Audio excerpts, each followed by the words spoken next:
Hi hello welcome to our channel. నేను మీ సిరి. ఈరోజు మనం చెప్పుకోబోయే కథ విలన్ పార్ట్ 61. కథలోకి వెళ్ళే ముందు లైక్ చేయడం మర్చిపోకండి ఫ్రెండ్స్. మోచేత్తో కళ్ళు తుడుచుకున్నాడు అభయ్. వెంటనే హుషారుగా మారిపోయాడు. అంబులెన్స్ దగ్గరికి వెళ్ళగానే తల్లిని 2 చేతులతో ఎత్తుకుని లోపల పడుకోబెట్టాడు. డార్లింగ్, నువ్వు రెస్ట్ తీసుకో అంటూ పక్కనే కూర్చున్నాడు మాటలు చెప్తూ. వెంటనే కారులో ప్రయాణమైంది జ్ఞాన. ఇంటికి వెళ్ళగానే రవలిని ఎత్తుకుని లోపలికి నడుస్తుంటే అక్కడే ఆపేసింది జ్ఞాన.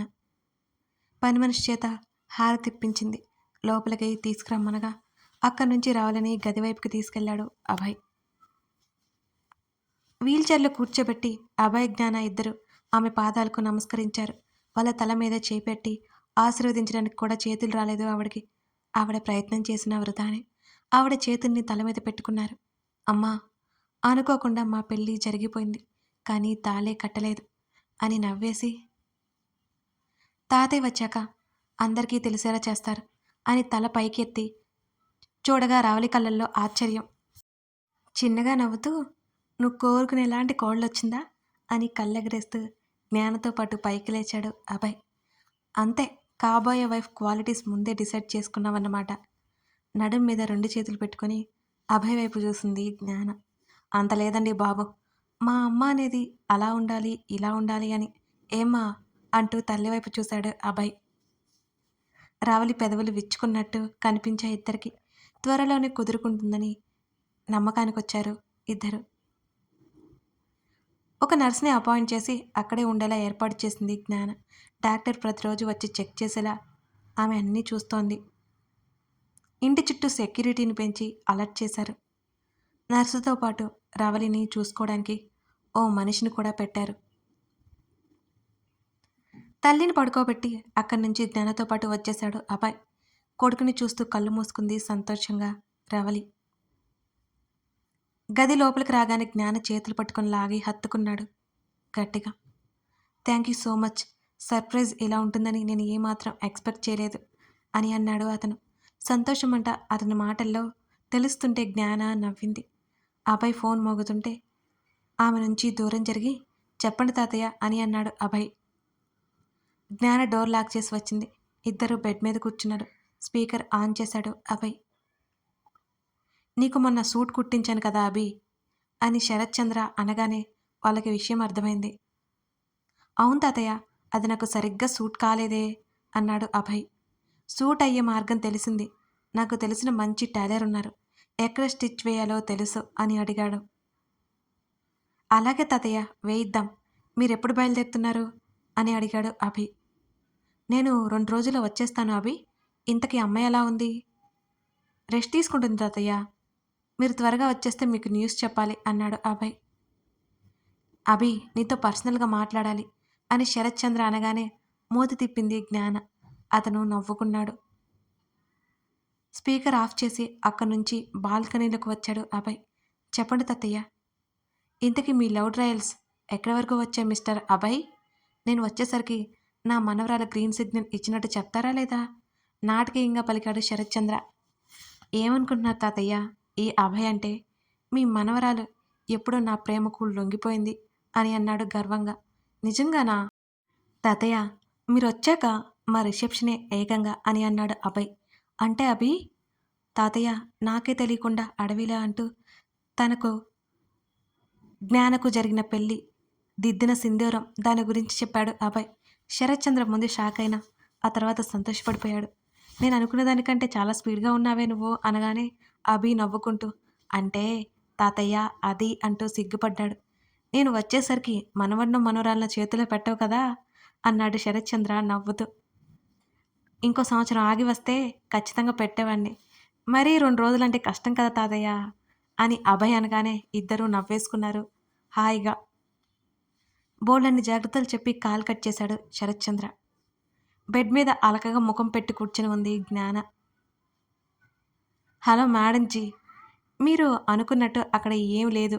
మనకు జరిగిన పెళ్లి గురించి తాతయ్యకు చెప్పాను అంతే. పిల్లల్ని కనమని గ్రీన్ సిగ్నల్ కూడా ఇచ్చారు అనగానే నోరు వదిలేసి చూసింది జ్ఞాన. వెంటనే తేరుకుని పెదవులు బిగించి అతని భుజం మీద 2 దెబ్బలు కూడా వేసింది ఆమె. అది నోరా ఇంకేమన్నానా? ఉరిమి చూసింది జ్ఞాన. నేను నిజం చెప్తే మీకెందుకు కోపం వస్తుందో నాకైతే అర్థం కాదండి అంటూ ఆమెను చూడగా దిండు తీసుకొని అతని మీదకి విసిరికొట్టి వెళ్ళిపోతుంటే మరీ మరి కిడ్స్ అని అభయ్ సిగ్గుపడుతుంటే నాకు పిల్లల్ని పెంచడం రాదు అభి నేర్చుకున్నాక ట్రై చేద్దాంలే అని కన్నుగీటి అక్కడి నుంచి వెళ్ళిపోయింది జ్ఞాన. కళ్ళు తేలేసి చూశాడు అభయ్. కన్న తర్వాత ఆటోమేటిక్గా అదే వచ్చేస్తుంది. వెనక నుంచి అరిచాడు. బదులుగా ఆమె నవ్వులు మాత్రమే వినిపించాయి అతనికి. మామిడి తోటకి నీళ్లు పెట్టమని చెప్పాడు స్వేచ్ఛ తండ్రి. ఆ పని కోసం తోటకొచ్చాడు రక్షిత్. రక్షిత్తో పాటు ఎవరైనా తీసుకెళ్ళమని చెప్పినా అతడు పట్టించుకోకుండా ఒక్కడే వెళ్ళిపోయాడు తోటకి. మధ్యరాత్రి వరకు ఆ పని చూసుకుని అక్కడే ఉన్న రేకుల షెడ్లో నులక మంచం మీద వాలాడు రక్షిత్. మరో అరగంట తర్వాత తలుపులు బాదుతున్న శబ్దం రాగానే వెళ్ళి తలుపు తెరిచాడు రక్షిత్. ఎదురుగా పాలేరు, పక్కన స్వేచ్ఛ కనిపించగానే బ్రొకటి ముడిపడింది. ఈ టైంలో ఎందుకు వచ్చారు? గంభీరంగా ఉంది రక్షిత్ స్వరం. అమ్మాయి గారు మీతో ఏదో మాట్లాడతారట. అక్కడి నుంచి దూరంగా వెళ్ళిపోయాడు పాలేరు. బుద్ధిందా నీకు? రోజు రోజుకి ఎందుకు ఇలా తయారవుతున్నావు అని ఆవేశం ఎక్కువ అవుతుంటే చేతిని తలుపుకేసి గట్టిగా కొట్టాడు రక్షిత్. అప్పటికే పరిగెత్తడం వల్ల ఆయాస పడిపోతున్న స్వేచ్ఛ అతని మాటలకు భయపడి ఉలిక్కిపడింది. అది కాదు అంటూ ఆమె లోపలికి వెళ్ళి అతని చేయి పట్టుకుని సర్ది చెప్తుంటే ఆమె చేతిని విసిరికొట్టాడు. మర్యాదగా ఇక్కడి నుంచి వెళ్ళిపో. అతడి విసుగంతా మాటల్లో తెలుస్తుంటే కన్నీళ్లు బలవంతంగా ఆపేసింది స్వేచ్ఛ. చిన్నగా స్క్వేర్ షేప్లో ఉన్న ఆ విండో దగ్గరికి వెళ్ళి అక్కడ నిలబడ్డాడు రక్షిత్. వెళ్ళిపోతాను కానీ నేను చెప్పేది విను. ప్రతాప్ నిన్ను చంపించడానికి మనుషుల్ని ఇక్కడికి పంపించుతున్నట్టు తెలిసింది నాకు. ఆయాసపడుతూ అతడి దగ్గరగా వెళ్ళి ఆమె చెప్తుంటే అప్పుడు సంగతి అప్పుడు నేను చూసుకుంటాను, నువ్వు వెళ్ళు అన్నాడతను గంభీరంగా. ఆలోపే ఆ రూమ్ తలుపులు మూసుకున్నాయి. మాటల్లో పడి ఇద్దరూ గమనించుకోలేదు. మెల్లిగా ఆ తోట నుంచి ఇంటికి వెళ్ళిపోయాడు పాలేరు. అది కాదు రక్షిత్, ప్రతాప్ నిన్నేమైనా చేస్తాడని భయమేసి వచ్చాను. నీకు ముందే తెలిస్తే అని ఆమె ఇంకా ఏదో చెప్పబోతుంటే అవన్నీ నేను చూసుకుంటాను. నిన్నెవరైనా చూస్తే ఏం జరుగుతుందో నాకంటే నీకే బాగా తెలుసు. ఎందుకని తెలిసి కూడా రిస్క్ తీసుకుంటావు అని గట్టిగా అంటూ ఆమె ముంజెత్తి దగ్గర పట్టుకొని తలుపు దగ్గరికి తీసుకొచ్చి ఆమెను బయటికి పంపించడానికి తలుపు తెరుస్తుంటే అది తెరుచుకోలేదు. ఆమె చేతిని వదిలి తలుపులు బలంగా లాగాడు. అది ఇనుప గేటు కావడంతో తెరుచుకోలేదు. పాలేరుని పిలిచినా అతని నుంచి ఎటువంటి సమాధానమూ రాలేదు. ఎక్కడో అనుమానం మొదలైంది రక్షిత్కి. అసలేం జరిగింది అంటూ స్వేచ్ఛ వైపు చూశాడు రక్షిత్. వంటగదిలోకి వెళ్ళి మంచినీళ్ళు తాగొస్తుంటే ఏవో గుసగుసలు వినిపించి కిటికీలోంచి బయటకు చూడగా నలుగురు మాట్లాడుకుంటున్నారు. నువ్వు తోటలో ఉన్నావని, నిన్ను చంపేయమని ప్రతాప్ అన్నాడని వాళ్ళు మాట్లాడుకుంటున్నారు. 12 గంటల తర్వాత తోటలో నీ పని అయిపోతుంది. నువ్వు నిద్రపోతావు. అప్పుడు నీ నిద్రలోనే చంపేయొచ్చని వాళ్ళు మాట్లాడుకుంటుంటే నేను విన్నాను. రంగాన్ని తీసుకొని పరిగెత్తుకొచ్చాను అని చెప్పింది ఆమె భయపడుతూనే.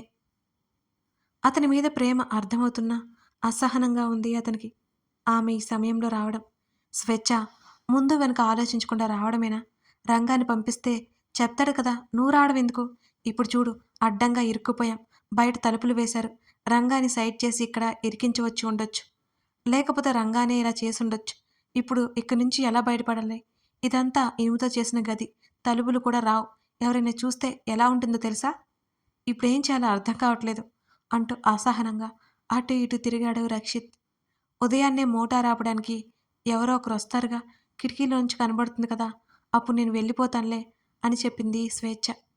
అతని దగ్గర నుంచి బయటపడే మార్గం అంతకంటే ఏం లేదని తెలుసు. ఇంకేం మాట్లాడకుండా మౌనంగా ఉండిపోయాడు రక్షిత్. 4 గంటల్లోపే మోటారు కట్టేయడానికి వస్తారు. ఎవరికంటే పడకుండా స్వేచ్ఛని ఇంటికి చేర్చాలి అనుకున్నాడు రక్షిత్. కానీ అతని ఆలోచన సఫలీకృతం అవుతుందా? ఆమెను అతను జాగ్రత్తగా ఇంటికి చేర్చగలడా? తెలుసుకోవాలి అంటే మీరు తర్వాత భాగం చూడాల్సిందే. సిన్సియర్లీ రిక్వెస్ట్ అండి. కామెంట్స్, లైక్స్ అస్సలు మిస్ అవ్వకండి. నాన్ సబ్స్క్రైబర్స్ చాలామంది ఉన్నారు. ఒక చిట్టి లైక్ చేస్తే నేను చాలా హ్యాపీ ఫీల్ అవుతాను కదా. ఎక్కడ వేసిన గొంగలి అక్కడే ఉన్నట్టు సబ్స్క్రైబర్స్ కూడా పెరగడం లేదు. బట్ నాన్ సబ్స్క్రైబర్స్ 50% చూస్తున్నారు. అదే ఆశ్చర్యంగా ఉంది నాకు.